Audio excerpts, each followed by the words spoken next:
So kakati abagagga baffe mwenna abali eyo tuli wano ne Jayden mu ddwaliro wabula kiri kye mwali mugamba nti Jayden ajje mu business bambi mumuwe ku ssente z'obusomyo kiyinza obutasoboka omusawo yagambye ntaako right omusawo bambi yamugambye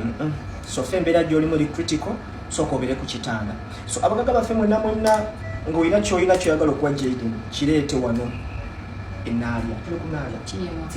TMR hospital kyonna kyolina kireete because bambi eddwaliro liso welcoming receptionist nungi bakutambuza paka wali omulwadde osegera sentozi wamulwadde tebakujingira ebweru awo esente y'akasomyo yonna ejja wamulwadde wali omulala akola sente y'akasomyo so bambi Jayden tumusabira awone tumusabira buwangazi Jayden togenda kufa zinazo tubishoni yange njirese naye sigenda gikwera mu kamera nenge yange njirese oba ngikwera mu kamera sasa gikwera mu kamera so mukama batuwere omukisa Jayden agenda kuva ono nga is a champion. Are you together? Yaonye twale ntina amani katika komyo tubulako transplant because tubulako busomyo abantu bana bakitegera bunyo bwende kasomyo transplant bibabuza agamba obu silaka ebuwa bungi achikola anko naye moje abasobola naddala abo abatayagala kubeera mu kamera ekirungi kamera yatemeta abantu bakendeddeko so yatya abantu akola ki enamba kwezilizo nyine ziri atwakwa timo ambeera ng'okubako bakulagire wawale akiriza namwe ayagala okubalabako mujje mumulabeko contribute katekalekani bannange. Thank you so much chicken alhamdulillah. So Jayden tumusanze ku gaasi waliwo yagambye mbuno Jayden oli ku gaasi tebaasoma ono gaasi mbu gaasi so Jayden waffe tuletedde omugagga oyo omumanyi oyo mbode kirizi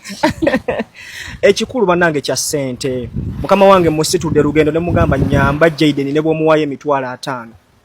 kijja bba kitukoledde n'abaana abali eyo ng'olina mu kasenteko n'abagagga baffe abali eyo abalala tubakubira omulanga Jayden waali wano ssente toziwanze wabula zireete mu ddwaliro nze nja kukuwerekera nga bwe tukoze omugagga waffe wa Sirimu and Cleans okisegedde yandibadde tuli ku TMR wane naalya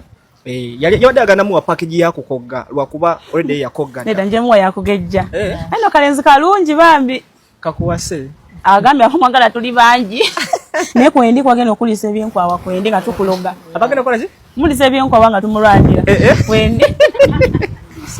so mukama wange Jayden mugaga kwa sente nenga Jayden ashegede nti gondese nzize kululo yagamba nalaba video eri nga atukubira omulanga yatenga mbadde nkola naye mbaye ekikenza sente mayenzize okalango eri video gye wakola oga abantu bajje bakogge nange ngamye kanzi yankudizeeko bakoze bazze paka bofunye mu sente bazze yezirimira siziyodde mu ebyokunya mukubo andabe Jayden bannange omuntu wali engo ina akasente kafe bandi tokali mitwalo gya 5 chicken ngawe nazikusubiza nzimuwadde je mitwalo 5 okuva wa Sirimu and Cleans mama wange omulungi abadde alina okubanga naye awaayo tusonda ssente z'akasomyo sekyoma busomyo sika tekali kamu akasomyo obusomyo buli bungi mu nnyingo wawa kasomyo ye kava wawana oka oba nendo ne mu uncles kakitegeeza obusomyo tusonda bulungi ne ssente zirina kuba nnyingi Jayden togenda kufa tosobola wako bagambye buli agamba ku kyokufa onyiiga kwata wansi ne waggulu ani ayagala okufa buli muntu tayagala kufa bane Jayden ali mu ddwaliro TMR n'eringa hoteli oba niyazimba eddwaliro lino musajja ono ali blessed nze nine eddwaliro nabadde ndowooza hoteli baasikaali bafaanana nga basawo it is hard to differentiate a doctor from askari nsose kiraba wano so mama wange omulungi tuze naye wano okulaba Jayden naye alese ssente ze ez'obusomyo nabagambye abagagga ngenda kubaleeta omu ku omu so kati mama wange azzeeyo ne ku ssente ziri meka dola ng'emitwalo 5 sina nyingi nnyo naye muwaddeyo 6 alhamdulillah atuwadde emitwalo 6 abagoma mwefuge ndowooza njagala ogamba abantu nti sinabba ku ssente zo nkola mutima gwa ggwanga waliwo yagambye mumbiveemu chicken ojja kutuga omwana nze nza okutuga nsobola kutuga kati ono bamutugono kwatako mukwate bagambye mbogenda mutuga ssente nzitwale sisobola so Jayden waffe mukama akutuwangaalize ozaale abalongo ng'owonye mushira price then n'omukyala wa Sirimu and Cleans naye akwepikira then waliwo n'omulala bamuyita Uncle Chumi naye akwagala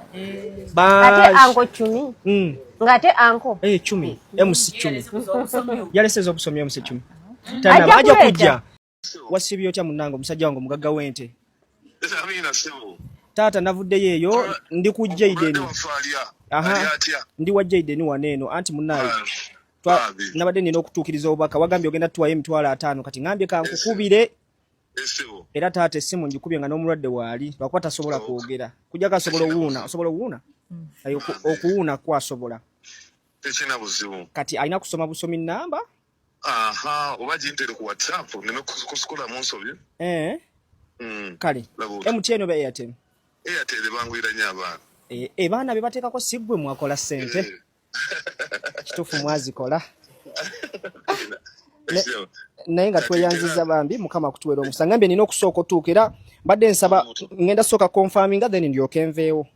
oli mutuufu era tovaawo nga terinaba kutuuka kale ssebo kale bantu era akeegondi ennamba y'essimu onteekeko n'amanya essimu bwerimu kale bosi kale